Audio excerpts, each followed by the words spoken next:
Brother Richard, today is said to be the Pythagoras Day, and Yes. it is going around, and rightly so. Is there a connect in the city of Bombay where the Pythagoras theorem emerges?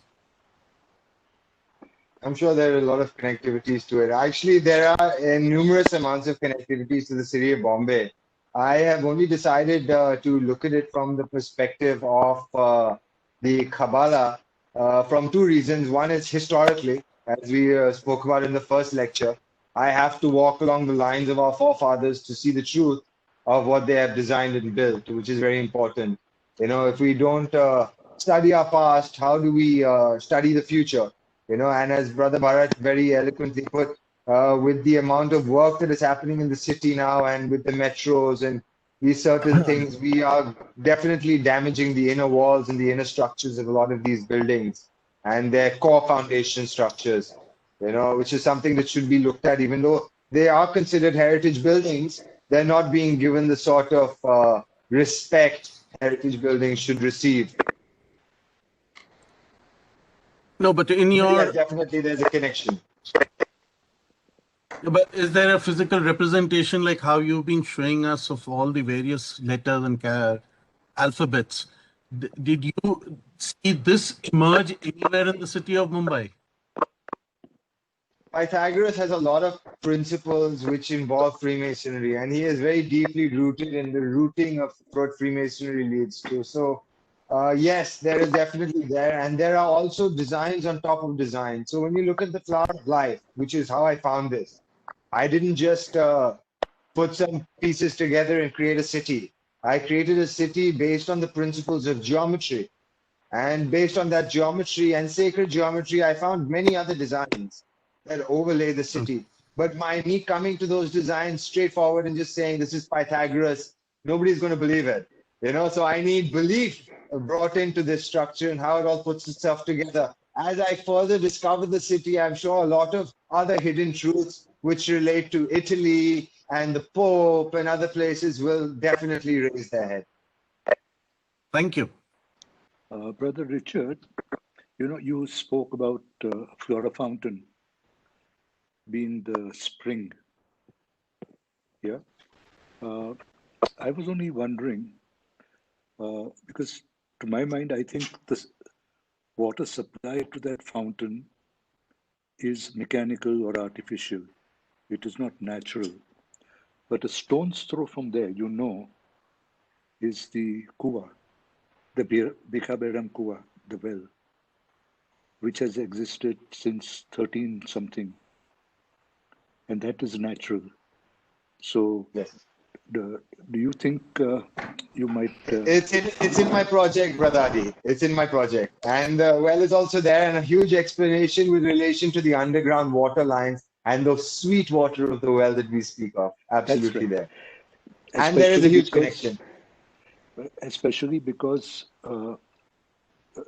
from Churchgate Station onwards, it's all reclaimed land. Yeah.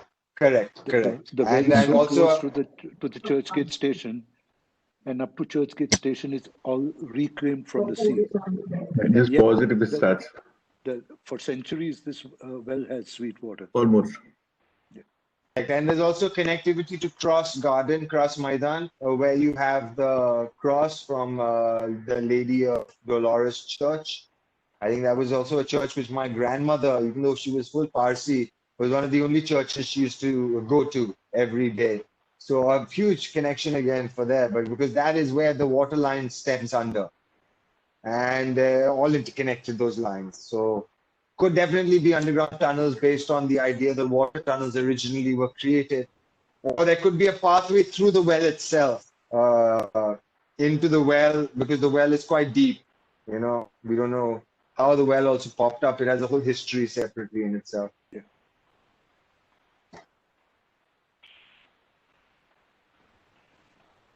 Very correct. In fact, I didn't realize we had reached quite a way through the lecture. I was not so aware we'd got all the way to Zadi, and there are about 1, 2, 3, 4, 5 more sections 5 or 7 more places left, which could have been completed. But what I will do is I will then add the 3 layers. See, so for example, we had the 3 alphabets originally, which were Shin, Mem, and Alif. Those 3 alphabets can be taken horizontally in the other form of the tree of life, right? In the Lurian tree of life. So in our tree of life, we have the first top 3 at the top, which come like this, which is Aleph, Bet, Dalit, which goes like this. But if we remove it, then Aleph, Bet, Dalit comes like this. So we have the first layer, which is abyss, the second layer, and the third layer. So we can consider it, or maybe the 3 signs we use in Freemasonry also hold symbolism to the 3 points in which our degrees hold. You know, from the bottom, where the navel is, to the chest, and then to the throat. And then we move from there through the Siddhara Chakra straight out, and we receive our enlightened path. The hero's journey.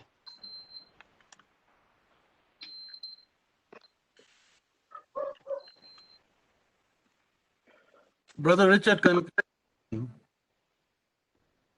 Yes, Brother Kaiser. Please go ahead. Reverend John Wilson, who has established the Wilsonian Society, College. Wilson College in particular, I wonder if there is a connect.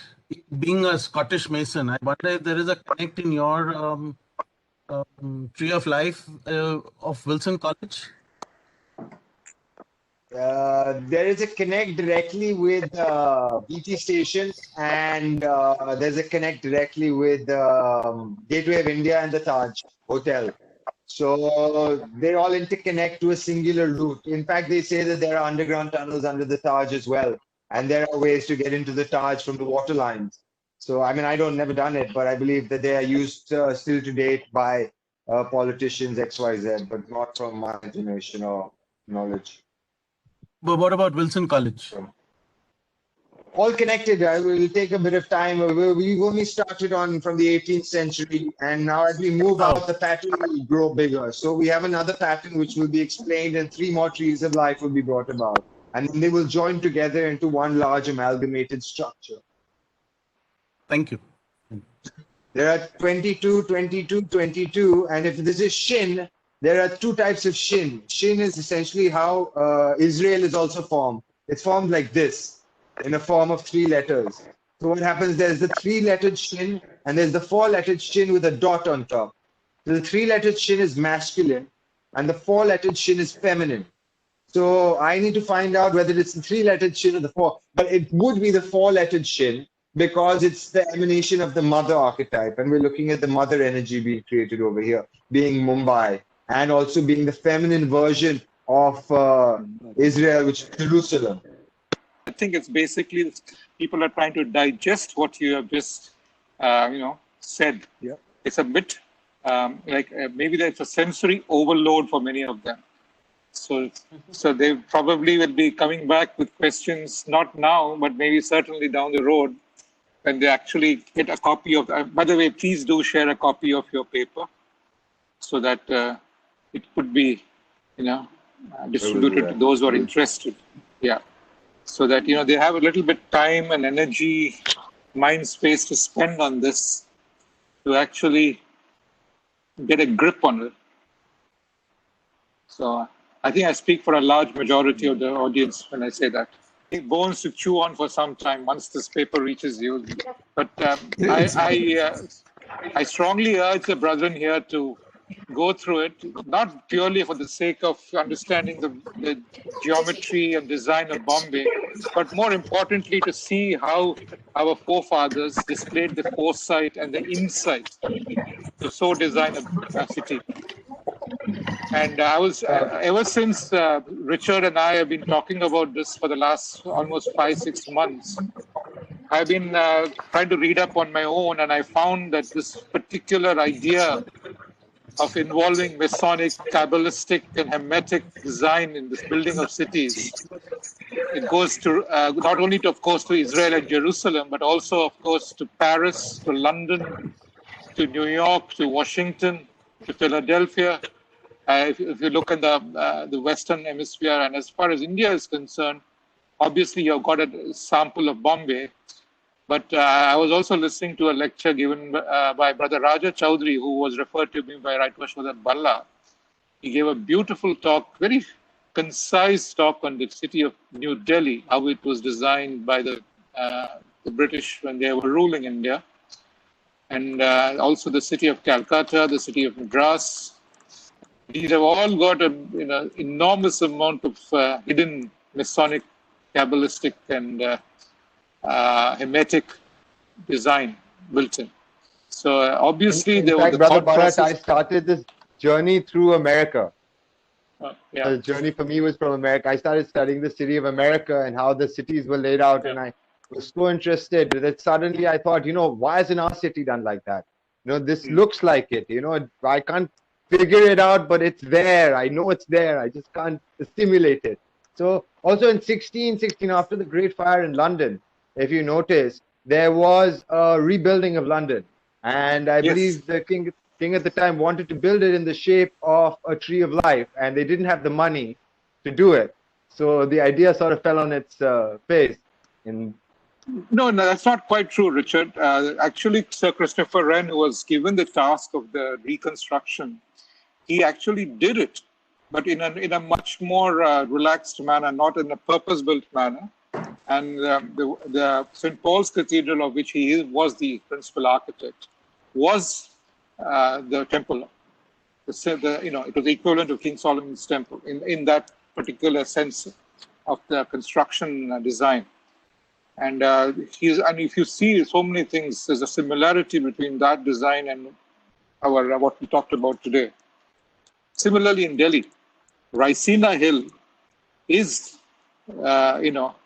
the fulcrum of the city of Delhi. And similarly, there are a lot of other things that I'll invite Brother Raja Chaudhary in one of the subsequent meetings, and he can then deliver his equally well-informed lecture, which will be appreciated by those who are interested in the subject. So, and then of course you're working on the city of Calcutta. You told me that. So. And Delhi. Actually, I've done Delhi's layout. I've done Calcutta's layout. So those three are very important places. I'm also working on Chennai, as you said, Cochin. Sorry, Cochin. That's what I told you. I said I'll catch you by if you don't do Chennai. Bharat, I think there are a couple of more questions. One from Prasad and one from Tim. 1 second. Okay, let me just go back to that. Putting the timelines properly. Brother Prasad, if you must understand that city of Bombay, which you see now, is not the original city of Bombay. The original city of Bombay was small fishing villages which had been ceded over by the Portuguese as part of a dowry to the English. The English started building the city of Bombay. And the people they brought in to help them build the city of Bombay, starting with the fisher folk, the original fisher folk citizens of Bombay, the Koli people they are called.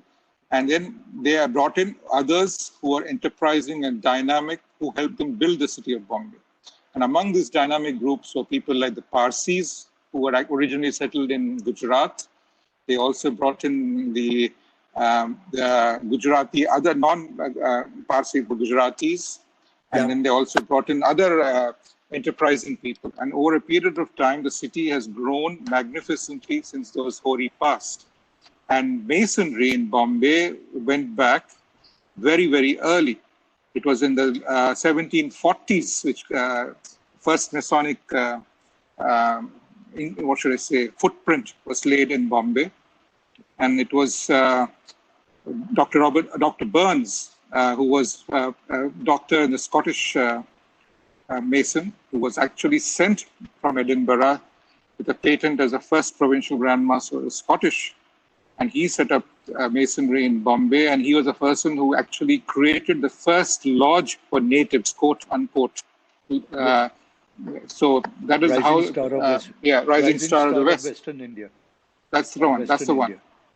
And he also created a Lodge Hope of Karachi, which was in Karachi. So these are all the things that have been done. So it was a Masonic center for a very long time when the city was much more concentrated. Post-independence, the city grew rapidly, and even further rapidly after the 80s, 90s, and so on. And what you actually is something like the City of London. The City of London is a small part of what you and I consider the City of London. If you see the actual definition of City of London, it's a very small, minuscule part of the Greater London area. Similarly, the main part of Bombay, which is the fort area, which is the original Bombay, which is now called in a very casual manner as South Bombay, that is a very small part. It's probably less than 5% of the city of Bombay.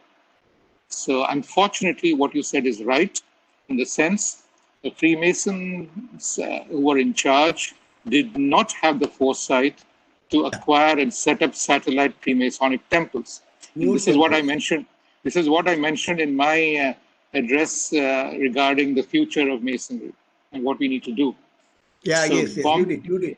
Yeah, so Bombay was the first city because it had grown the largest, which experienced this unfortunate side effect of this growth happening in the peripheries, jobs being in the peripheries, affordable homes being in the peripheries. So the young citizens of Bombay, the potential new Masons, are all living in the periphery. They're finding it difficult to attend meetings weekdays. Exactly. So that happened first in Bombay. It soon struck Delhi and Calcutta. It is struck Chennai about 10 years ago. Yeah, it struck Chennai 10 years ago. Hyderabad and Bangalore are feeling the effects now. It's a natural thing which, unfortunately, our people have not addressed in timely manner. It's still not too late, as you rightly said. Vakil can take care of this, I think, in Mumbai. No. In the meantime, He should do something. real estate has become so He expensive. should create about 4 temples. Military lodges also. A lot of them were military lodges. They were not regular lodges that we speak about, and they not necessarily didn't fall under the orders that we know of today. They could fall under different types that's of a different matter. Period. No, that's a different matter. The military lodges, those are regimental lodges, not military lodges. Regimental lodges, the word. And naval and regimental lodges were the two lodges. Naval lodges went with the ship. The lodges went with the regiment. So that is a different ballgame altogether. I'm talking about the stationary There is a lodges connectivity with the layout and the people who built these areas and those lodges connected to those kinds of histories. Yeah, and many of these regimental lodges span continents. But in the there is also connectivity that the lost Jews of Israel, one of the tribes, is from Bombay. Yeah, they're called the Bene Jews. So they were there. They claim to have been here about 2,000 years ago, and they came. So there is also a connectivity as to why the Jews believe this could have been the Jerusalem that they speak of, because they found one of the lost tribes here. Possible. It's entirely possible. Yeah. They have an entire ritual over here. They have a community. They have a synagogue, and they have a place, I think, about 20 kilometers outside Bombay, which there's a line in the stone that they say that's where Ezekiel took his chariot and left into the heavens. So they go there and they pray. So there is a lot of connectivity to why the Jews also believe this is there. So this is she's the universal mother. Yeah. So whether you're Hindu, Jewish, Parsi, Muslim, Gujarat, she is the mother of everybody, essentially. That was the idea. And also one more thing, Brother Bharat. When you think about why this was not detailed or brought into the public view, is because it was not meant to be brought into the public view. This is not meant for the public to know. This was something that has been created for a moment in history to come. They don't want, the idea of this is humility. It's not to tell people, hey, look, we built this amazing city and this is what we did. The idea was that nobody knows it. It was a secret. And this secret was hidden and kept deep inside them until the day comes when the original Messiah comes and he comes from this doorway, and this doorway is set and created for him, and he knows who built it. So that is what, according to the Jewish tradition, they believe. So could have a lot of significance to it. As David did leave Bombay, David Sassoon, and go to Pune, and left the city completely. He just abandoned it. That, and his son did too after he finished the work. So the completion of the work, and then they just left like ghosts. Nothing they kept behind, and they vanished. Traveling itinerant operative Masons. After the cathedral was completed, they went to the next site to build the next cathedral. I think there's a question of Tim to be answered. I guess. Yes, another question coming up. Who's that? Tim Gomez, yeah. Brother Tim Gomez, would you please come up on and ask your question, please? Yes, Brother Bharat. I have a question for Brother Richard. He referred to the eye of Horus and the eye of Ra, and I would like to hear a little more in depth about that. As I've been over some years, I've been hearing some discussions, left eye, right eye, and all of that. Much appreciated any in-depth explanation. So in the tree of life is essentially the body of Adam. So even in Hinduism, we have a physical body. I think Brother Bharat has also explained that, as the macrocosmos, we have the microcosmos. So this can be perceived as a human being, and this can be the body of Adam. So Adam has 2 eyes, but he has also got 3 eyes. One is the center eye, which is the medulla oblongata, which is in the back, the perceiver. So Yeah. these 3 eyes are placed on the map. So how you see them and how you perceive them, that is about scripture and geometry. So 3 eyes have to be understood in that way. And when I say the eyes of Horus, it's the easiest way to interpret the eye, the left eye and the right eye, because there are 2 eyes. It was just a simpler way of explaining it so that you understand the different parts. The eye is broken up into many different parts as well, huh? There's the top part of the eye, there's a dot, there's a lower part, there's a line. So each part of the eye that draws the eye has a meaning, each line that's drawn. So that's also written in the lecture. You can see there are certain descriptions to each part that is drawn in the eye. Okay, thank you very much. For the virtual floor. Thank you, Brother Richard. Thank you, brethren. Thank you, Right Worshipful Brother Bharat and Brother Richard for the wonderful question answer session and interaction session. Brethren, let me quickly go through the formal vote of thanks. Most Worshipful Brother Jock Hugabert, Right Worshipful Brother Dore Raj, Right Worshipful Brother Adi Vakil, Right Worshipful Brother Bharat Venkatipur, Right Worshipful Brother Shanmugam Subbaya, Right Worshipful Brethren, Very Worshipful Brethren, Ruling Masters, Worshipful Brethren and Brethren all. I wholeheartedly thank the guest speaker of this webinar today, Brother Richard Mehta, for giving us another wonderful presentation by giving us the second part of the secret history of Bombay and the Third Temple. And it really helped us to expand our Masonic knowledge.